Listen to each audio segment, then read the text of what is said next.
Let me share with you something that I see in the youth group, but I also see in the church at large, individual congregations.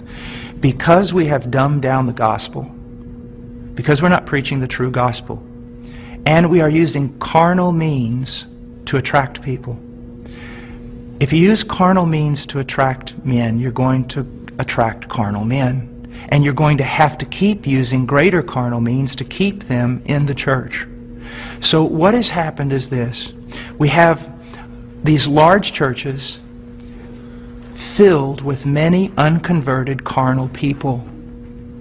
But in those churches, we also have this small group of people that honestly want Christ. And they honestly want His Word. And they honestly want to be transformed. They don't need anything else. All they need is true worship of the true God and Scripture being preached to them and lived out before them. That's what they want. Now I want to tell you the great sin of the American pastor.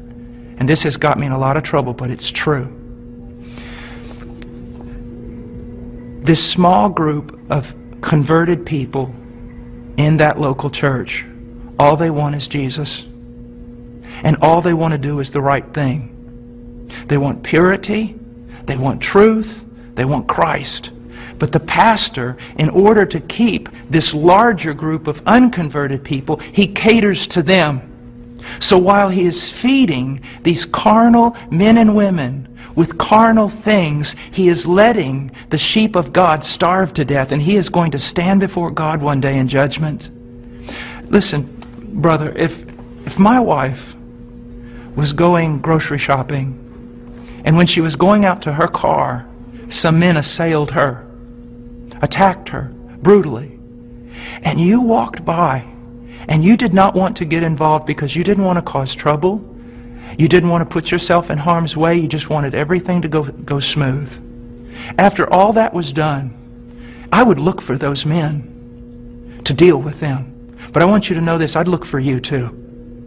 Because you had a chance to stand for my wife, my bride. And out of self-preservation or wrong ideas, you did not do it. You're just as much responsible as those men who attacked her. And that's what's happening all throughout America with pastors.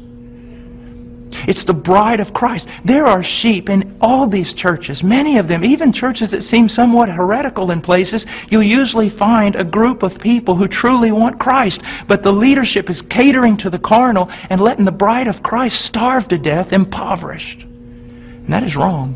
And there's going to be judgment for it. And the same thing is happening to the youth.